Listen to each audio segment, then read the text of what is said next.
Classification of living world. From the previous chapter, we know that the planet Earth is endowed with living and non-living things. நம்ம last லெசனில் பார்த்தோம் இந்த பிளானட்டில் living things and non living things ரெண்டுமே இருக்குது அப்படின்னு. In our life we see several things in and around us. இப்போ நம்மளை சுற்றி என்னென்ன திங்ஸ்லாம் இருக்குது அப்படின்றத பார்க்க போகிறோம். Imagine you are on a trip to hill station. இப்போ நம்ம ஒரு மலை பிரதேசத்துக்கு போகிற மாதிரி நம்ம நினச்சிக்குவோம். You are enjoying the beauty of mountains, dazzling color of the flowers and melodious sound of the birds. You may be capturing most of the things you come across in the form of photography. இப்போ நம்ம அங்கே போனோன்னா ஒரு நல்ல colour இருக்கிற ஒரு ஃப்ளவரை பார்க்கலாம், மவுண்டெயின்ஸோட அழகை பார்க்கலாம், அங்கே இருக்கிற பேர்ட்ஸோட சவுண்டெல்லாம் கேட்கலாம். இதெல்லாம் நம்ம ஒரு ஃபோட்டோகிராஃபில் வச்சுட்டும் பார்க்க முடியும். Now from this experience, can you mention the objects you have come across? Can you record your observations and tabulate them? அதாவது நம்ம ஏற்கனவே அங்கே போயிருக்கோம்னா நம்ம என்னென்னலாம் பார்த்தோம் அப்படின்றத யோசித்து உங்களால் எழுத முடியுமா அப்படின்றத நம்ம பார்க்குறோம். How will you observations and tabulate them? இப்போ நம்ம பார்த்ததெல்லாம் எப்படி ஒரு குரூப்பாக ஆர்டராக நம்ம எழுத முடியும் அப்படின்றத பார்க்கலாம். How will you organize the things?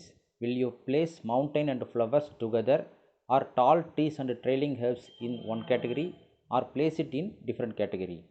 என்ன கேட்குறாங்கன்னா, இப்போ ஹைட்டான ஒரு பிளான்ட்டையும் டுவார்ஃபான ஒரு பிளான்ட்டு இல்லை புதர் செடி இதெல்லாம் நம்ம ஒரே குரூப்லேயே வைப்போமா இல்லை வேறு வேறு குரூப்பில் கிளாஸிஃபை பண்ணுவோமா அப்படின்னு கேட்குறாங்க. If you place it in different category, what makes you place them in different category? So classification is essential and could be done only by understanding and comparing the things based on some characters. In this chapter, we shall learn about classification of living world. இப்போ இருக்கிற அந்த species இல்லை ஆர்கனிசத்தெல்லாம் நம்ம ஒரு பர்ஃபெக்டான ஒரு கேட்டகரியில் நம்ம செப்பரேட் பண்ணோம் தான் நம்ம ஃப்யூச்சரில் அதை நம்ம படிக்கிறதுக்கோ இல்லை அதை பற்றி தெரிஞ்சுக்கிறதுக்கோ ஈஸியாக இருக்கும். இப்போ மவுண்டனையும் ட்ரீயையும் ஒரே குரூப்பில் வைக்க முடியாது. இப்போ பார்த்து நம்ம ஒரு மவுண்டைனை பார்த்தோன்னா அந்த மவுண்டைன் எப்படி இருந்துச்சு, ஒரு மவுண்டைன் ஹைட்டாக இருந்தது, ஒரு மவுண்டைன் சின்னதாக இருந்தது அப்படின்றத கூட நம்ம கிளாஸிஃபை பண்ணலாம். அதே மாதிரி ஒரு பிளான்ட்டில் இது வந்து ஸ்க்ரப்பாக இருந்துச்சு, இல்லை இதில் பேம்பு இருந்தது, இல்லை இன்னொன்று டாலான ட்ரீ இருந்தது அப்படின்றதெல்லாம் நம்ம ட்ரீ அப்படின்ற ஒரு கேட்டகரியில் கொண்டு வரலாம். அதே மாதிரி தான் வேர்ல்டில் இருக்கிற எல்லா ஸ்பீஷீஸையும் கிளாஸிஃபை பண்ணுறதுக்கு தான் கிளாஸிஃபிகேஷன் அப்படின்னு சொல்கிறோம். அதுதான் கிளாஸிஃபிகேஷன் ஆஃப் லிவிங் வேர்ல்டு. அதை இப்போ நம்ம போகிற டாபிக்ஸில் பார்க்கலாம். Many attempts have made in the past to classify the organisms on earth. Theophrastus, father of botany, used the morphological characters to classify plant into trees, scrubs and herbs. இந்த தியோஃப்ராஸ்டஸ்ன்றவர் தான் 3 types of பிளான்ட்டை பிரிச்சிருக்காரு. அது trees, shrub, herb. Next Aristotle classified animals into 2 groups. Aristotle அனிமல்ஸை two டைப்ஸாக பிரிச்சிருக்காரு. அதுக்கு example பார்க்கலாம்.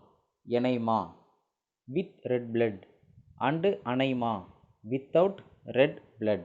எனைமான்னா எந்தெந்த ஆர்கனிசத்துக்கெலாம் ரெட் கலரில் பிளட் இருக்கோ அதெல்லாம் எனைமா அப்படின்ற குரூப்லேயும், இப்போ இந்த காக்ரோச்செல்லாம் பார்த்துருக்கீங்களா அதுக்கு பிளட்லாம் ஒயிட் கலரில் இருக்கும். இப்போ அந்த மாதிரி குரூப்லாம் அனைமா அப்படின்னு 2 குரூப்பாக அவர் கிளாஸிஃபை பண்ணார். Next Carl Linnaeus classified living world into 2 groups, namely plants and animals based on morphological characters. Carl Linnaeus வந்து பார்த்தோன்னா இருக்கிற எல்லா ஸ்பீஷஸும் 2 டைப்ஸாக பிரித்தார். ஒன்று பிளான்ட்ஸ், இன்னொன்று அனிமல்ஸ் அப்படின்ற அந்த பேசிக் மார்ஃபாலஜிக்கல் கேரக்டர் வச்சு அவர் டிவைட் பண்ணார். His classification faced major setback because prokaryotes and eukaryotes were grouped together.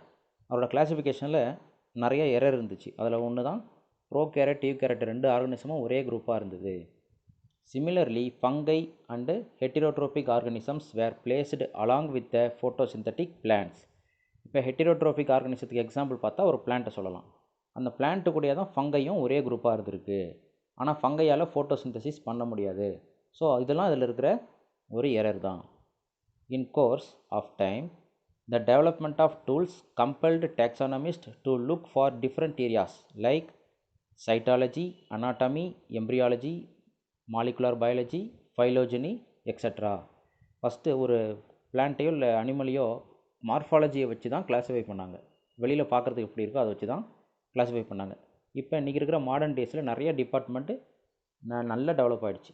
அதில் தான் இப்போ நம்ம எக்ஸாம்பிள் பார்க்குறோம். Cytology, anatomy, embryology, molecular biology, phylogeny. So இப்போ இவ்வளோ ஃபீல்டு டெவலப் பண்ணதுனால இப்போ இந்த ஃபீல்டையும் நம்ம கன்சிடர் பண்ணிவிட்டு கிளாஸிஃபை பண்ணுறோம். Thus, new dimensions to classify were put forth from time to time. இதனால தான் இந்த கிளாஸிஃபை பண்ணுறது நாளுக்கு நாள் பார்த்தோன்னா சேஞ்ச் ஆகிட்டே இருக்குது.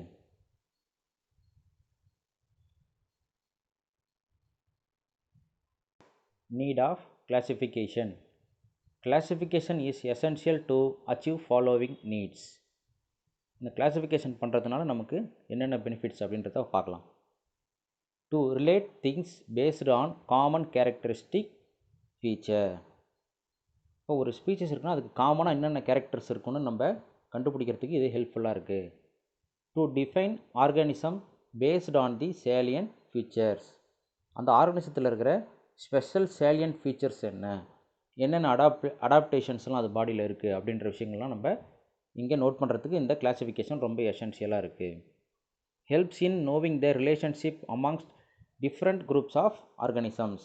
ஒரு ஸ்பீச்சஸ் இருக்குன்னா அது மற்ற ஆர்கனைசத்து கூட எப்படிலாம் சர்வைவ் ஆகுது அப்படின்ற எல்லா ரிலேஷன்ஷிப்பையும் நம்ம இதை வச்சு கிளாஸிஃபை பண்ணிக்க முடியும். It helps in understanding the evolutionary relationship between organisms. இந்த ஸ்பீச்சஸில் என்னென்ன பாடியில் சேஞ்சஸ் இருக்குது அப்படின்ற அந்த பரிணாம வளர்ச்சியை நம்ம கண்டுபிடிக்கிறதுக்காகவும் இந்த கிளாஸிஃபிகேஷன் நமக்கு தேவைப்படுது. ஸோ இதுதான் needs of classification. 5 kingdom classification. R.H. Whittaker, an American taxonomist, proposed 5 kingdom classification in the year 1969. The American taxonomist R.H. Whittaker என்றவர் தான் 5 kingdom of classification first introduce பண்ணார். எப்போன்னா 1969. அதை பற்றி தான் இப்போ நம்ம நெக்ஸ்ட் டாப்பிக்கில் பார்க்க போகிறோம். System of classification. First 2 kingdom, 3 kingdom, 4 kingdom, 5 kingdom அப்படின்னு இதில் நிறையா ஒரு விஷயமாக அப்டேட் பண்ணிகிட்டே வந்திருக்கிறாங்க. அதில் யார் யார் என்னென்ன கிங்டமை டிஃபைன் பண்ணாங்க அப்படின்றத இப்போ நம்ம பார்க்க போகிறோம். First 2 kingdom. Carl Linnaeus 1735. அவர் கிளாஸிஃபை பண்ணது 2 தான், Plantae, Animalia. Next 3 kingdom. Ernest Haeckel 1866. அவர் டிஃபைன் பண்ணது 3. ஒன்று புரோட்டிஸ்டா, பிளான்டே, அனிமாலியா. அடுத்தது 4 kingdom ஆஃப் கிளாஸிஃபிகேஷன், கோப்லேண்ட் 1956. அவர் எப்படி கிளாஸிஃபை பண்ணார்னா மொனேரா, புரோட்டிஸ்டா, பிளான்டே, அனிமாலியா. அடுத்தது 5 kingdom. இப்போ இவர் தான் நம்ம பார்த்தோம், R.H. Whittaker 1969. அவர் எப்படி கிளாஸிஃபை பண்ணியிருக்காருனா Monera, Protista, fungi, Plantae, Animalia. இப்போ இதுதான் அந்த 5 kingdom ஆஃப் கிளாஸிஃபிகேஷனை தான் நம்ம ஃபாலோ பண்ணிகிட்ருக்கோம். அதை பற்றி டெப்த்தாக இப்போ நம்ம அடுத்த டாப்பிக்கில் பார்க்கலாம். Comparison of 5 kingdom. இப்போ நம்ம R.H. Whittaker வந்து டிஃபைன் பண்ண 5 kingdoms பற்றி பார்க்க போகிறோம். First Monera. Monera cell type prokaryotic. இதோட செல் டைப் பார்த்தோம்னா prokaryotic. Level of organisation mostly unicellular, rarely multicellular. Mostly எல்லா ஸ்பீஷஸுமே இதில் யூனிசெல்லுலாராக தான் இருக்கும். இந்த ஆர்கனைசமே என்டையராக ஒரே ஒரு செல்லுக்குள்ளாரியே இருக்கிற மாதிரி தான் இருக்கும். Cell wall present. செல்வால் இதுக்கு இருக்குது. எப்படி மேடப் ஆஃப் ஆயிருக்குன்னு பார்க்கலாம்.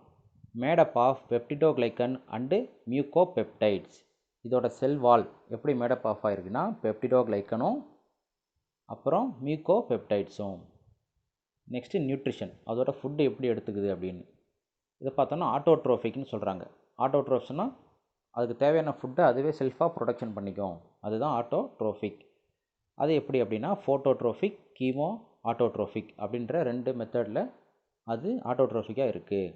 இப்போ அதுலேயே ஒரு சில ஆர்கனிசம் ஹெட்ரோட்ரோபிக்காகவும் இருக்குது. அதாவது இன்னொரு ஆர்கனிசத்தை டிபெண்ட் பண்ணியிருக்கோம், அதுதான் ஹெட்டிரோட்ரோபிக். ஹெட்டிரோட்ரோபிக் எக்ஸாம்பிள் என்னென்னா பேரசிட்டிக், சேப்ரோஃபைட்டிக். பேரசிட்டிக்னால் இன்னொரு ஆர்கனிசத்து மேலே அட்டாச்மெண்ட் ஆகிட்டு வாழ்கிறது. சேப்ரோஃபைட்னா டெட் அண்ட் டீகேயிங் அனிமல்ஸோட உடம்புல இருக்கிற அந்த எசன்ஸ் எடுத்துக்கிட்டு வாழும், அதுதான் சேப்ரோஃபைட்டிக். அடுத்தது motility, motile or non motile. ஒருவேளை இது மூவ் ஆகிற ஸ்பீசிஸாகவும் இருக்கலாம், இல்லை ஒரு இடத்துலேருந்து இன்னொரு இடத்துக்கு மூவ் ஆகாத அந்த மைக்ரோ ஆர்கானிசமாகவும் இது இருக்கலாம். Next example organisms. Archaebacteria, eubacteria, cyanobacteria, actinomycetes and mycoplasma. இதெல்லாம் மொனேரா அப்படின்றதுக்கான example organisms. Protista cell type eukaryotic. Level of organisation unicellular. இந்த ஆர்கனிசமும் ஒரே ஒரு செல் ஆர்கனிசமாக தான் இருக்கும். செல் வால் present in some, made up of cellulose, absent in others. ஒரு சில இதில் செல் வால் இருக்குது, அது எப்படி மேடப் ஆஃப் ஆகிருக்குன்னா செல்லுலோஸ் அப்படின்றதுல மேடப் ஆஃப் ஆகிருக்கு. மற்ற எல்லா ஆர்கனிசத்துலேயும் செல் வால் இல்லை. நியூட்ரிஷன் மோஸ்ட்லி ஆட்டோட்ரோஃபிக்காக இருக்குது, ஃபோட்டோசிந்தட்டிக்காக இருக்குது, ஹெட்டிரோட்ரோஃபிக்காகவும் இருக்குது. ஆட்டோட்ரோஃபிக்னு அதுக்கு தேவையான ஃபுட் அதுவே ப்ரொடக்ஷன் பண்ணிக்கும். ஃபோட்டோசிந்தட்டிக் அப்படின்னா சன்லைட்லேருந்து எனர்ஜியை ஆட்டோமேட்டிக்காகவே அதோட பாடி ப்ரொடக்ஷன் பண்ணிக்கும். ஹெட்டிரோட்ரோபிக்னா இன்னொரு ஆர்கனிசத்தை டிபெண்ட் பண்ணி இருக்கும். மொட்டைலிட்டி மொட்டைல் ஆர் நான் மொட்டைல், இதுவும் ஒரு இடத்துல இருக்கும், இல்லைன்னா இன்னொரு இடத்துக்கு போகிற மாதிரியும் மூமெண்ட்லேயும் இருக்கும். மொட்டைல்னா ஒரு இடத்துலேருந்து இன்னொரு இடத்துக்கு ட்ரான்ஸ்ஃபர் ஆகும். ஃபுட்டு அங்கே இருக்குன்னு தெரிஞ்சதுன்னா அந்த இடத்துக்கு இது மூவ் ஆகும், அதுதான் மொட்டைல். நான் மொட்டைல்னா பர்மனெண்ட்டாக ஒரே இடத்துல இருக்கும், அதுதான் நான் மொட்டைல். ஆர்கனிசம்ஸ், இதுக்கு எக்ஸாம்பிள் ஆர்கனிசம்ஸ் பார்க்கலாம். Chrysophytes, dinoflagellates, euglenoids, slime moulds, amoeba, plasmodium, trypanosoma, paramecium. Next fungi. Cell type பார்த்தோம்னா eukaryotic. Level of organisation multi cellular and unicellular. இதில் மோஸ்ட் ஆர்கனிசம் மல்டி செல்லுலாரில் தான் இருக்குது, ஒரு சிலது யூனிசெல்லுலாராகவும் இருக்குது. Cell wall cell wall present made up of chitin or cellulose. இந்த ஃபங்கையோட செல்வால் வந்து சிட்டின் அப்படின்ற ஒரு பொருளால் ஆனது, இல்லைன்னா செல்லுலோஸ் அப்படின்ற ஒரு பொருளால் மேடப் ஆஃப் ஆகிருக்கு. Nutrition heterotrophic, parasitic or saprophytic. இந்த ஃபங்கையில் பாருங்கள் ஆட்டோட்ரோஃபிக்ன்ற ஒரு மெத்தடே கிடையாது. ஃபங்கை 100% இன்னொரு ஸ்பீசிஸை டிபெண்ட் பண்ணி தான் இருக்குது. அதனால தான் இது ஹெட்டிரோட்ரோபிக், இல்லைனா பேரசிட்டிக், இல்லைனா சாப்ரோபைட்டிக். இப்போ மொட்டைலிட்டி நான் மொட்டைல். ஃபங்கை வந்து ஒரு இடத்துலேருந்து இன்னொரு இடத்துக்கு டிரான்ஸ்போர்ட் ஆக முடியாது, ஒரே இடத்துல தான் இருக்கும். எக்ஸாம்பிள் ஆர்கனிசம் பார்க்கலாம். Yeast, mushroom and moulds. இதெல்லாம் ஃபங்கைக்கு example. Next Plantae. Plantae means பிளான்ட்ஸ்னு அர்த்தம். Cell type eukaryotic. Level of organisation tissue organ. இப்போ சைலம் டிஷ்யூலாம் இருக்கு இல்லையா பிளான்ட்டில், அதுதான். அடுத்தது cell wall. Cell wall present made up of cellulose. இப்போ செல்வாலில் என்ன காம்போனன்ட் இருக்குன்னா செல்லுலோஸ் இருக்குது. நியூட்ரிஷன் ஆட்டோட்ரோஃபிக் அப்படின்னா ஃபோட்டோசிந்தட்டிக்னு சொல்கிறாங்க. மோஸ்ட்லி எல்லா பிளான்ட்டும் சன்லைட்லேருந்து அதுக்கு தேவையான ஃபுட்டை ஏடிபியை ப்ரொடக்ஷன் பண்ணிக்கும். அப்போ பிளான்ட்டுன்றது autotrophic. Motility mostly non motile. ஒரு பிளான்ட் எப்படி ஒரு இடத்துலேருந்து இன்னொரு இடத்துக்கு போகுமா? போகாது, ஒரே இடத்துல தான் ஸ்டாண்டர்டாக இருக்கும். அதனால தான் மோஸ்ட்லி நான் மொட்டைல். இப்போ organisms. Algae, bryophytes, pteridophytes, gymnosperm and angiosperms. இதெல்லாம் பிளான்ட்டுக்கான ஒரு எக்ஸாம்பிள். இதை பிளான்டே அப்படின்ற குரூப்பில் நம்ம சொல்லுவோம். Last one Animalia. Cell type eukaryotic.